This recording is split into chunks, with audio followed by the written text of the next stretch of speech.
Muito obrigada por esta grande afluência aqui para esta nossa sessão das conversas com pais. Espero que corresponda àquilo que são as nossas expectativas.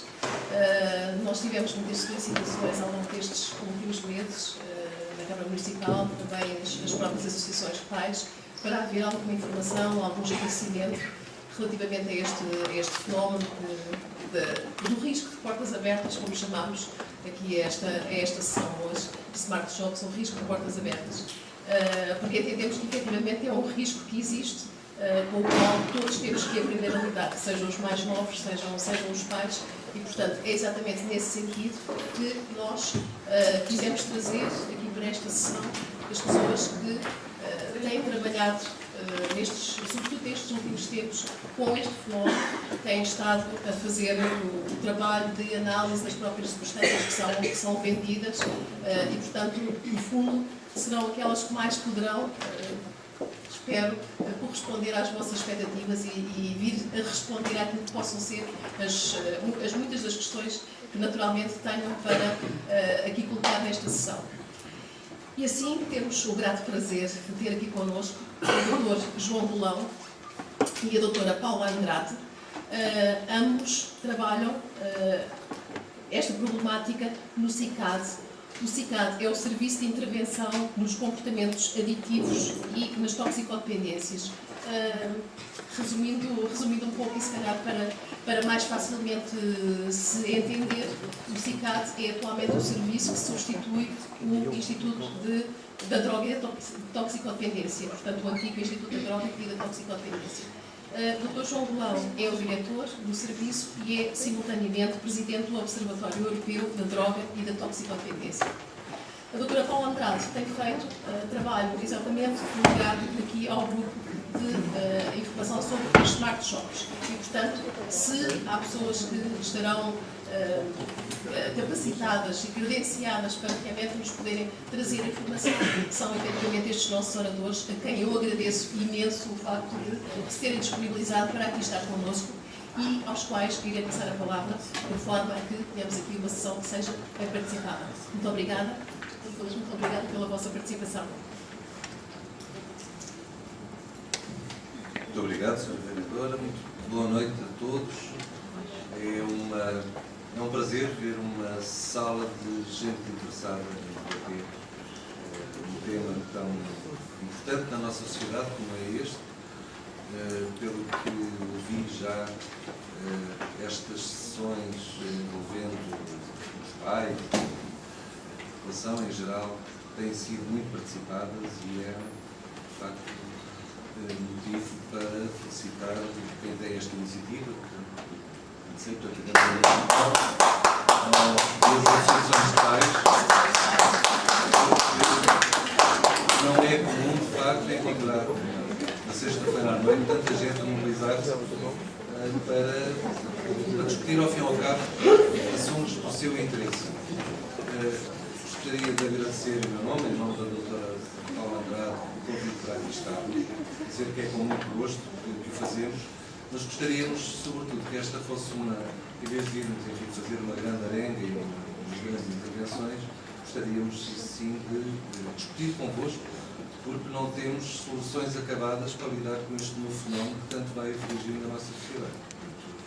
As coisas têm de ser construídas por todos e se poderemos trazer, eventualmente, porque temos alguma reflexão desenvolvida a este propósito, podemos partilhar convosco, temos seguramente muito a aprender convosco também para a forma de lidar com este assunto. Portanto, isto é alguma coisa de dá e leva, e não é apenas de virmos aqui tentar divulgar seja o que for. Gostava de vos cumprimentar a todos, agradecer a vossa presença, agradecer ao Sr. Presidente, que tenho o grato prazer de aqui encontrar também, encontrou também tempo para se juntar a nós. O Sr. Presidente da Câmara é uma pessoa desde sempre muito envolvida nesta temática dos consumos, da temática da toxicodependência. Foi para nós uma ajuda imprescindível, inestimável, quando instalámos aqui no Conselho as respostas que temos aqui a funcionar, ou a equipa de tratamento que funciona aqui em todos, e ajudou-nos enfim, na instalação de respostas de redução de danos, tem sido sempre um apoio presente naquilo que, ao fim e ao cabo, é uma temática que nos desafia a todos.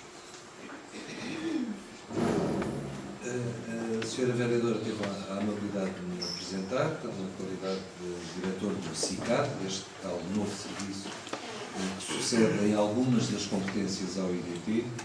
A doutora Paula Andrade trabalha comigo no CICAD, trabalha, durante muito tempo foi responsável pelas intervenções na área da redução de riscos e minimização de danos.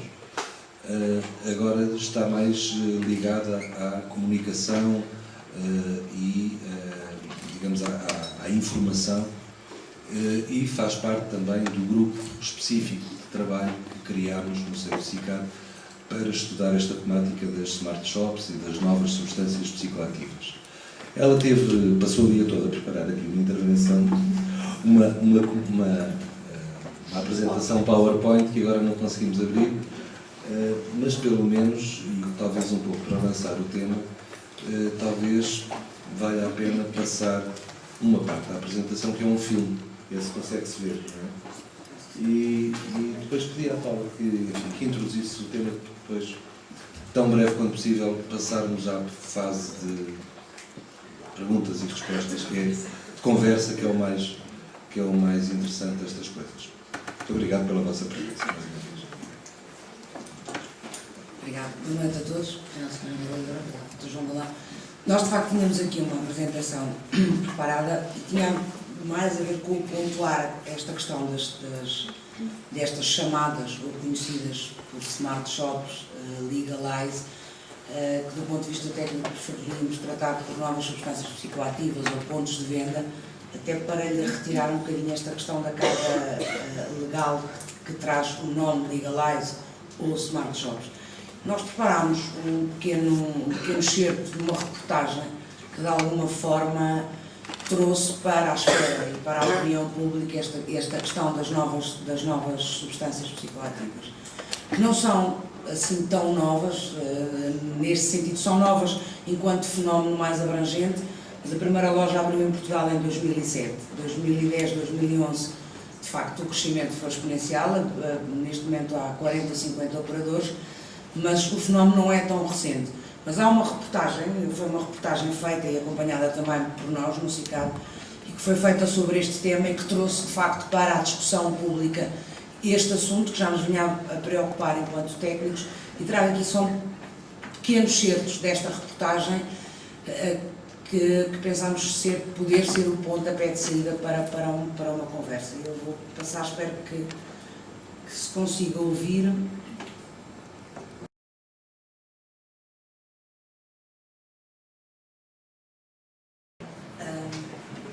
Pontuar aqui só 2 ou 3 questões em relação a esta reportagem. Esta reportagem foi uma reportagem feita pela TVI em outubro de 2012, portanto há uns meses atrás. Hoje já não são 30 pontos de venda, são na ordem dos 50, as últimas informações dadas seriam 40 e tal pontos de venda abertos em Portugal. Há aqui algumas coisas nesta reportagem. Esta reportagem passou durante um mês e pouco, uma média de 2 vezes por semana, o que de alguma forma atira para a discussão pública esta questão. Mas se nós ouvirmos o relato destas mães, por exemplo, não é diferente do relato que ouvimos há 20 anos atrás ou há 10 anos atrás, quando tivemos o problema das drogas, da heroína, da cocaína, de qualquer mãe ou pai que se vê. Portanto, este é um fenómeno do ponto de vista das lojas, da legalidade novo, mas estas histórias repetem-se. Eu não me apercebi, não sabia o que é que estava a acontecer. Em relação às lojas, elas aparecem normalmente como ervanárias, localizadas em sítios-chave das cidades, zonas de lazer noturno, em zonas históricas, em pontos-chave, portanto, de fácil acesso. Estas drogas tentam, por espelho, imitar as drogas tradicionais. São estimulantes, depressoras ou alucinogénicas. Recriam basicamente os efeitos que as drogas tradicionais provocam. para vos dar assim só alguns dados, foi feito um questionário pelo Eurobarómetro em 2011,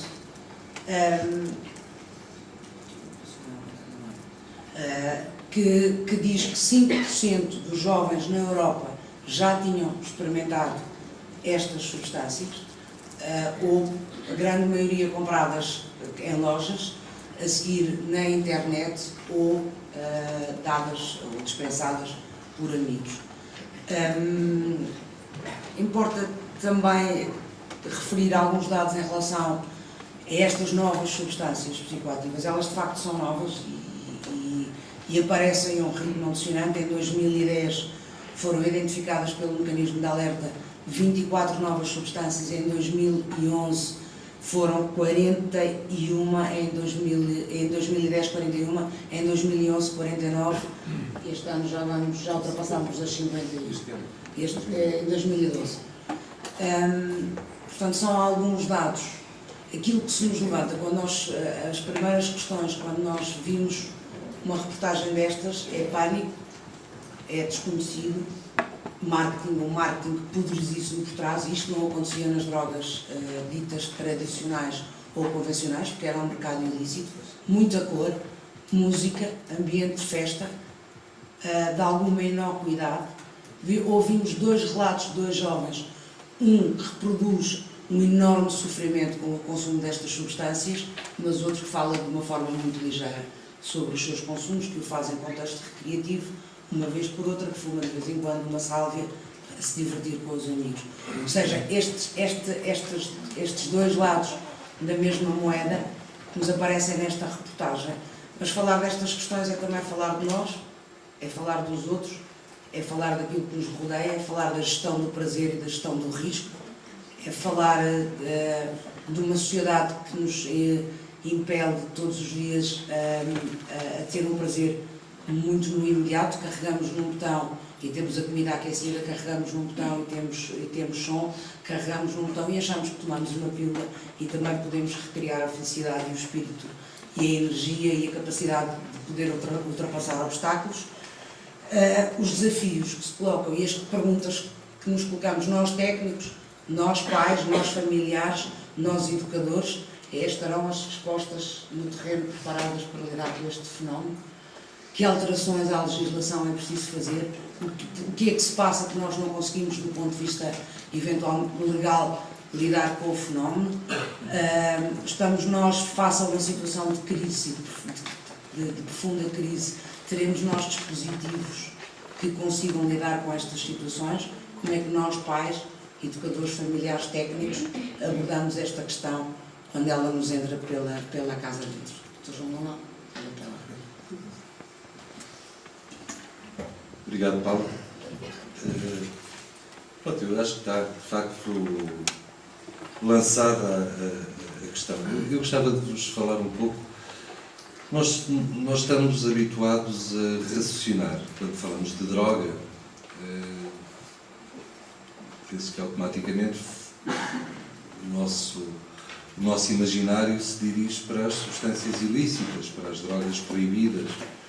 Pensamos na heroína, na cocaína e nos circuitos onde elas circulam e nos mecanismos de empobrecimento a que levam os seus consumidores, porque os remetem a práticas ilícitas, subterrâneas, escondidas.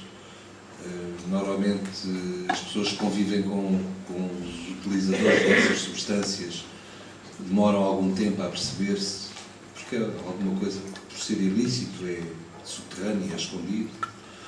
E agora estamos a falar de uma nova realidade.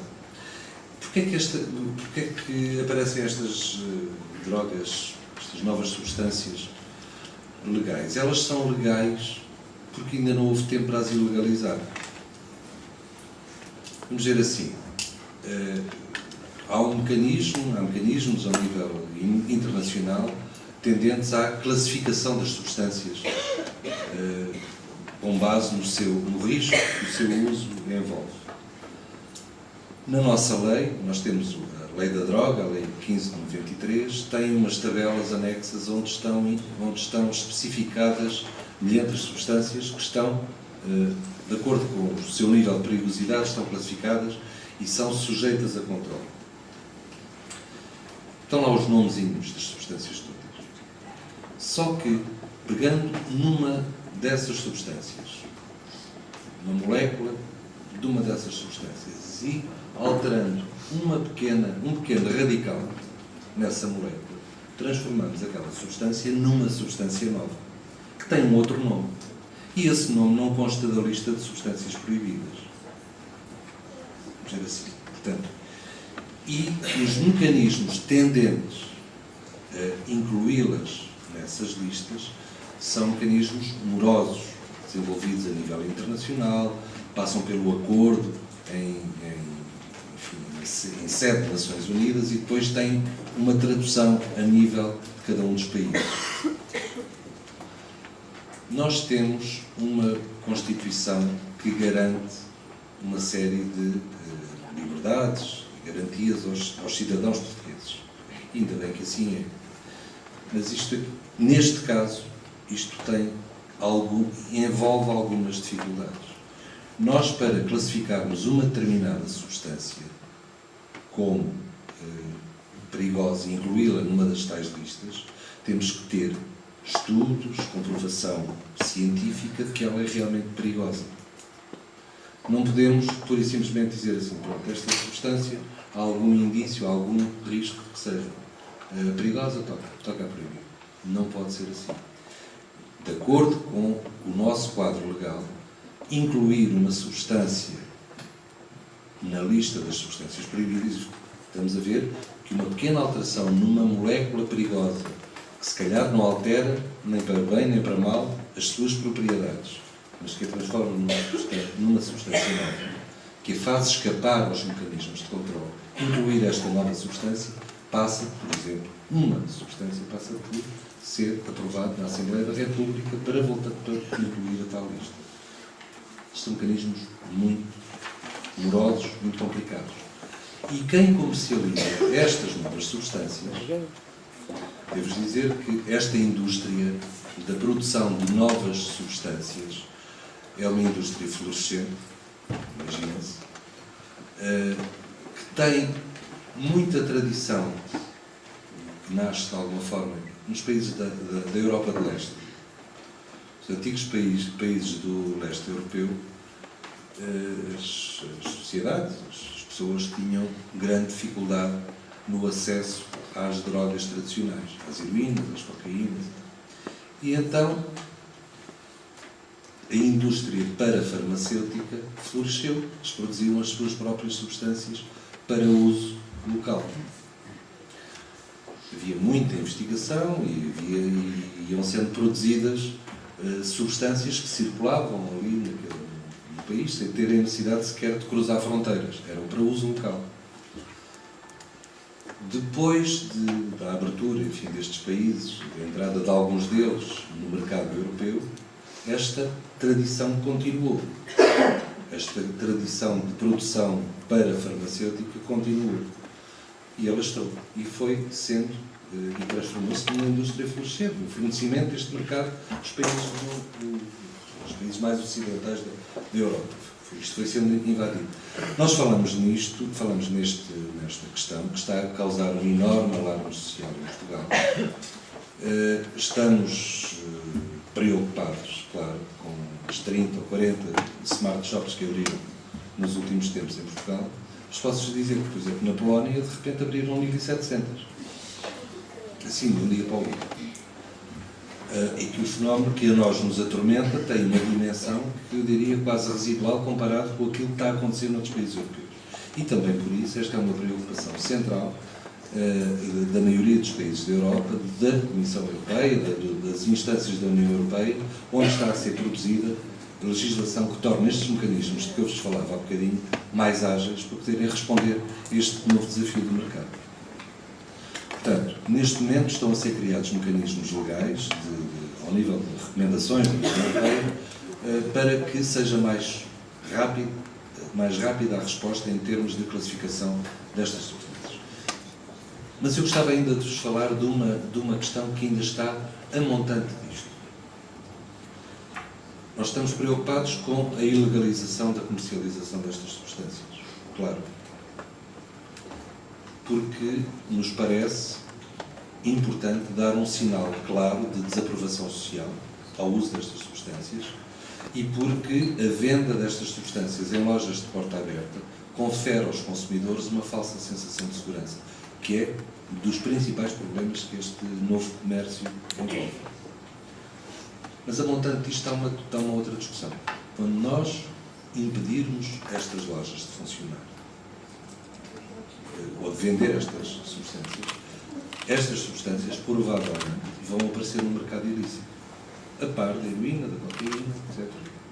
Portanto, não nos iludamos acerca da eficácia que medidas de restrição à sua comercialização possam ter. Isto é muito mais desafiante do que estabelecer um quadro legal para estas substâncias. É muito mais desafiante para nós, para vós, para nós, técnicos e pais e educadores, tudo em simultâneo, do que propriamente para, digamos, a definição de um quadro legal para isto.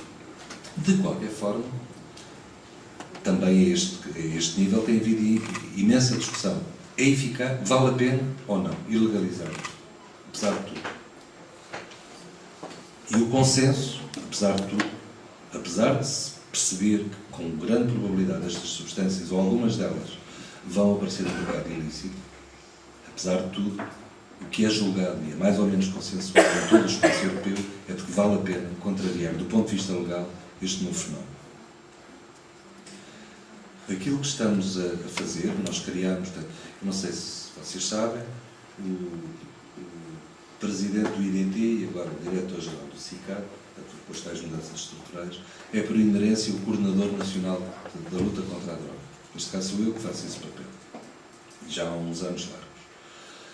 E nessa qualidade de coordenador nacional nós temos a capacidade de colaborar neste momento, com 11 áreas ministeriais. Portanto, eu convoco os representantes de 11 ministros para reunirem comigo para discutir diversos temas. Portanto, e neste âmbito há uma comissão técnica interministerial. Neste âmbito criámos um grupo de trabalho específico para trabalhar, para avaliar este fenómeno. Desse grupo convoquei a ASAI, a Polícia Judiciária, PSP, GNR, o Ministério da Educação, a Direção-Geral da Saúde, o Infarmed, a Direção-Geral de Defesa do Consumidor. Num primeiro momento tentámos perceber, na vossa área de intervenção, tem alguma coisa a ver com os municípios, a Associação Nacional de Municípios, na vossa área de atuação, o que é que cada um tem a dizer, o que é que acha que podia ser feito, como é que nós poderíamos contrariar isto? O processo de licenciamento destas lojas, como é que isto corre? Se calhar começávamos por aí, gostávamos um bocado das vasas a isto. Quer os municípios, quer a defesa do consumidor, dizem toda a tendência, todas as diretivas comunitárias, tudo aponta no sentido da facilitação do licenciamento de estabelecimentos comerciais. Hoje temos o licenciamento na hora. Numa plataforma informática, as pessoas metem lá meia dúzia de dados, não há licenças, não há parecer da Autoridade de Saúde, não. Estas lojas obtêm o seu licenciamento com a classificação económica de ervanárias, ervanária especializada. E agora, como é que a gente pode ver? Algumas câmaras municipais têm pedido, mas de uma forma que não tem cobertura legal sequer, mas têm pedido parecer da Autoridade de Saúde local. Isto aconteceu em algumas cidades do país, onde os promotores comerciais não conseguiram abrir onde queriam, porque era perto da escola, porque era perto de não sei o quê, mas foram abrir num sítio qualquer. Não foram limitados em absoluto na abertura do seu negócio. Portanto, percebemos e descartámos no âmbito desse grupo de trabalho que por aí não íamos. Por aí não íamos. A ASAI tem tido intervenções eficazes, enfim, com grande visibilidade, com grande estardalhaço, mas em alguns casos fizeram apreensões de substâncias que não são proibidas. Os promotores foram para o tribunal e conseguiram que o tribunal ordenasse a devolução das substâncias e do dinheiro, indemnizações e não sei o quê. Realmente. Nós temos que pensar.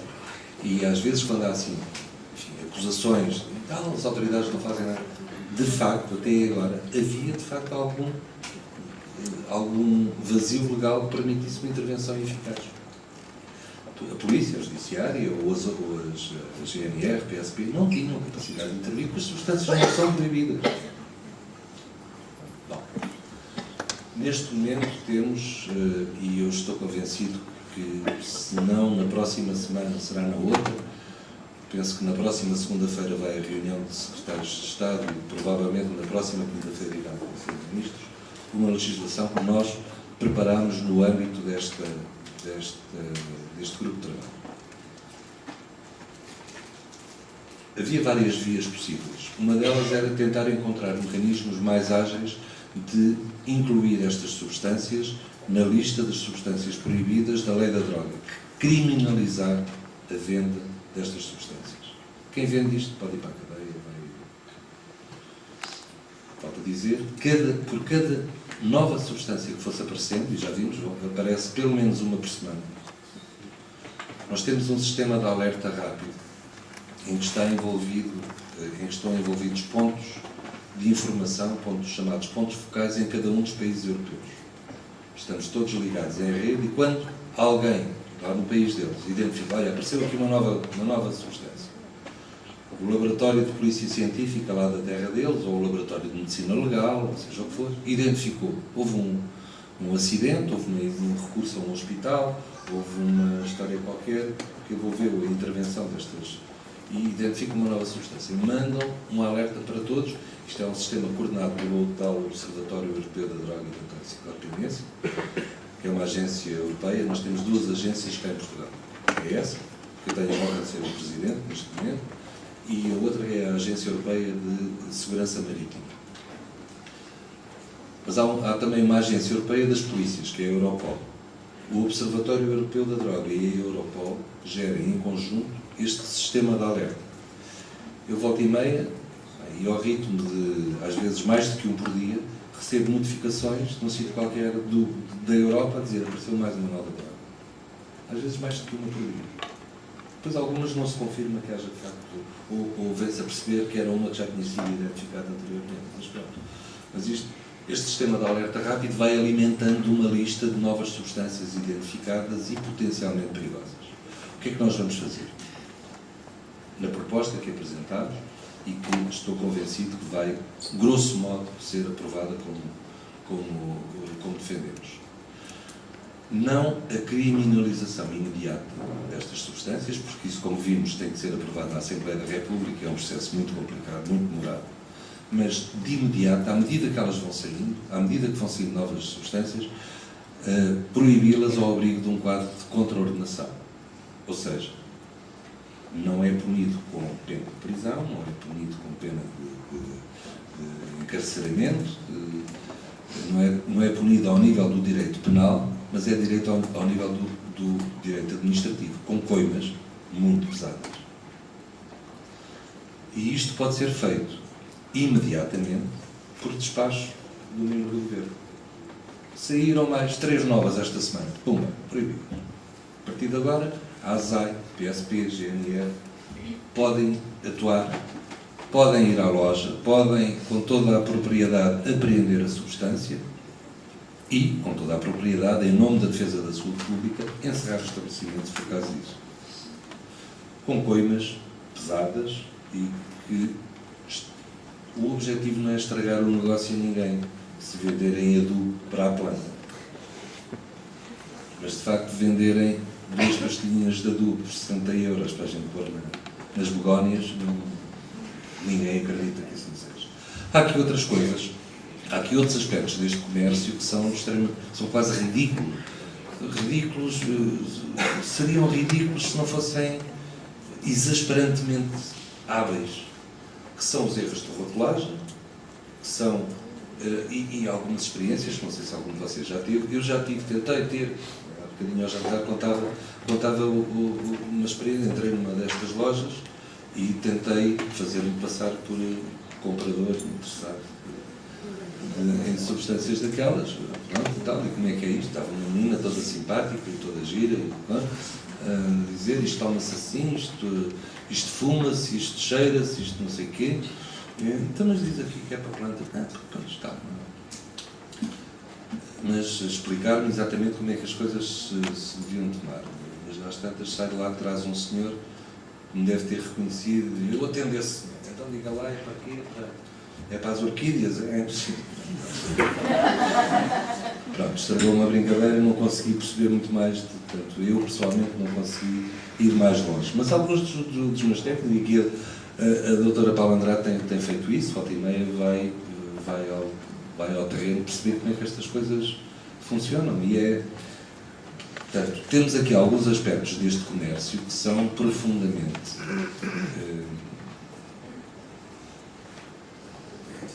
diria que são desonestos pela desonestidade intelectual que envolvem. A tal rotulagem enganosa,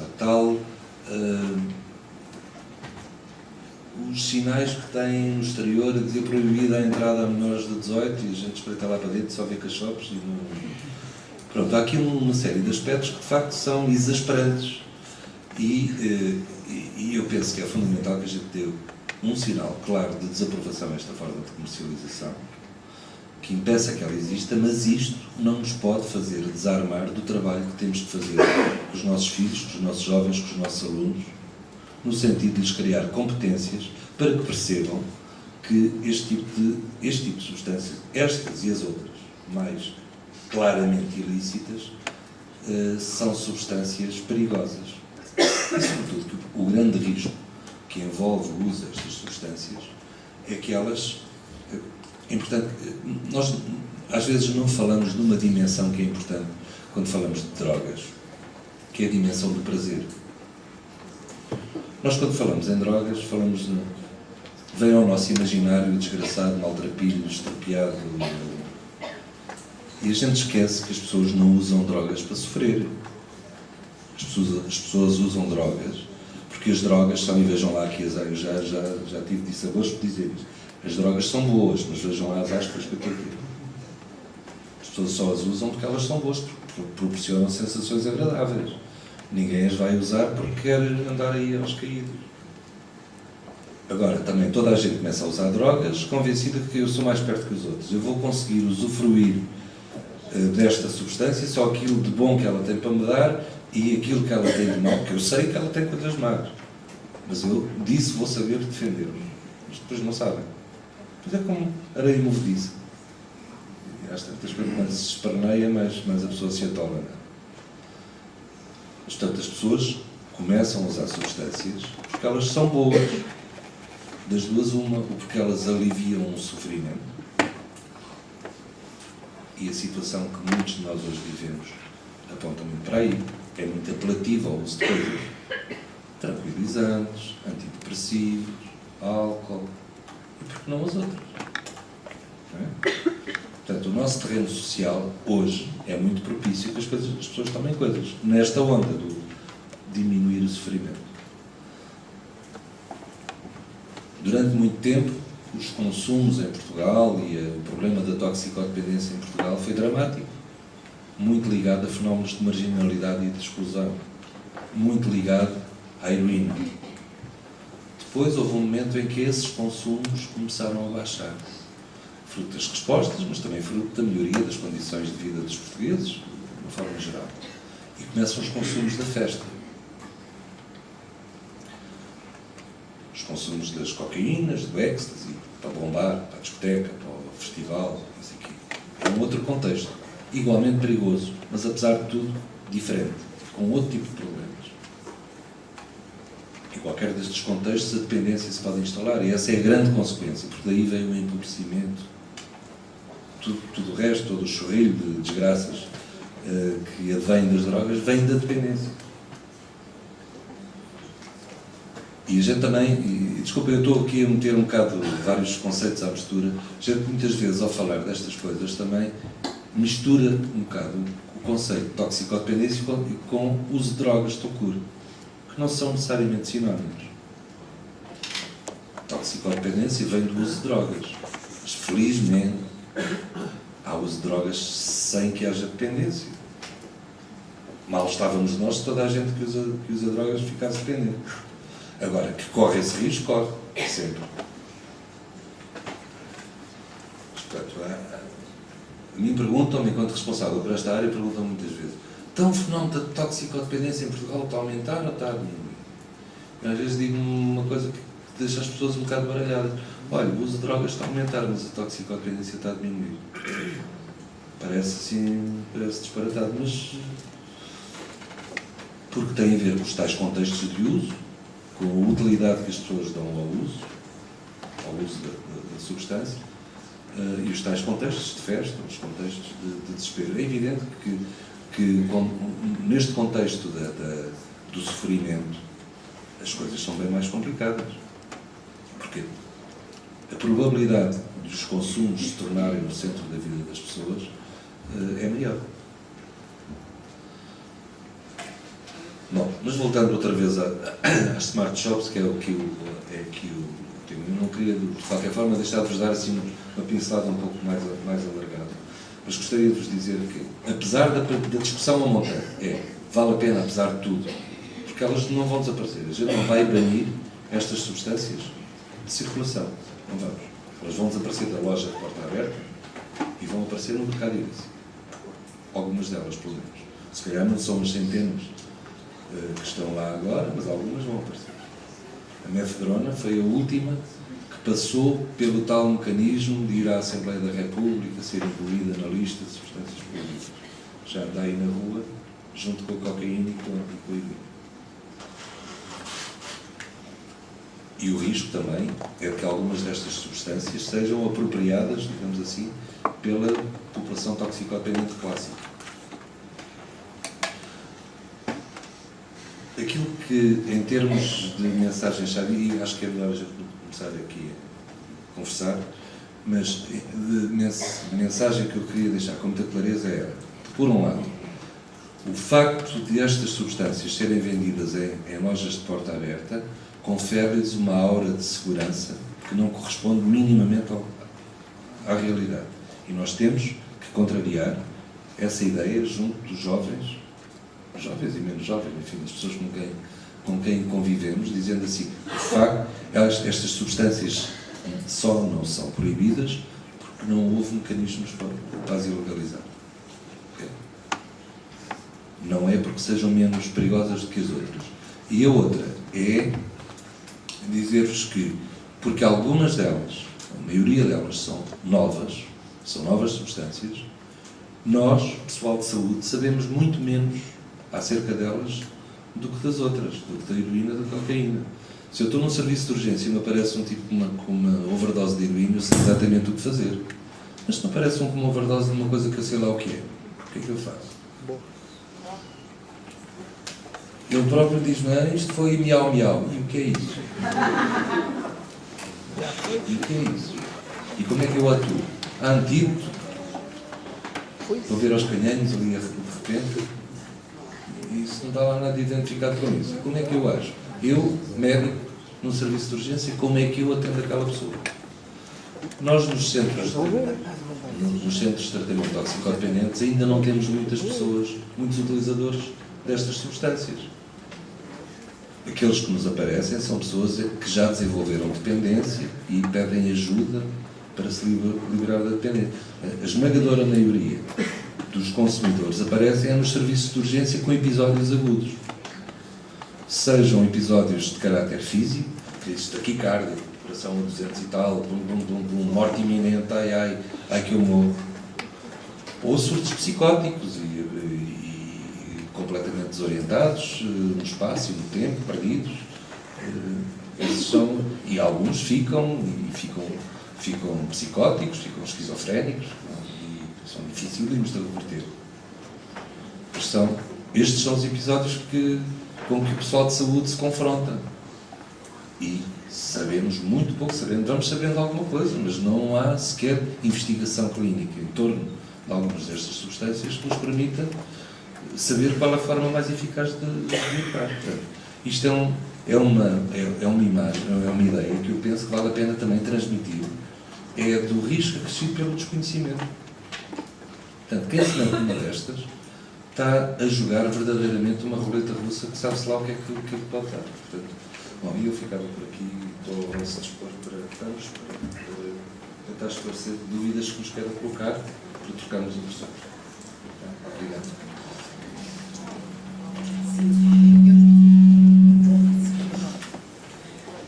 Eu diria só por uma questão de reflexão e também para levantar um pouco aqui as vossas ideias, as vossas questões, que no início eu disse que achava que era importante nós fazermos esta reflexão e fazermos esta sessão, ou sessões desta natureza, porque é importante nós aprendermos a lidar com a existência destas situações, no caso, com a existência das smart shops. Eu creio muito pouco nas proibições, porque efetivamente tem este lado da perversão, não é? Portanto, o mais fácil para qualquer situação que nos aparece, o mais fácil agora e para o nosso descanso todos, penso eu, seria que as 2 smart shops que nós temos aqui em Torres fossem encerradas. Portanto, já se conseguiu, efetivamente, que houvesse redução do horário de funcionamento, o que é uma coisa perfeitamente lógica, e era completamente injustificável que uma ervanária especializada tivesse que estar aberta até à meia-noite. E, portanto, os chás que tem para vender, pode vender até às 7 da tarde, naturalmente. Mas creio muito pouco na questão das proibições, e, portanto, descansávamos todos se estivessem fechadas, mas, na realidade, as pessoas continuam a consumir tal qual como consomem hoje, online. Portanto, nós temos sediadas aqui no Conselho smart shops que vendem exclusivamente online, e, portanto, que as pessoas compram pela internet, e smart shops que fazem a entrega em casa. Portanto, vão entregar às pessoas, não é? É a única forma, e, portanto, não têm a porta aberta. Portanto, não é tanto, efetivamente, a questão da porta aberta que nos tem que preocupar.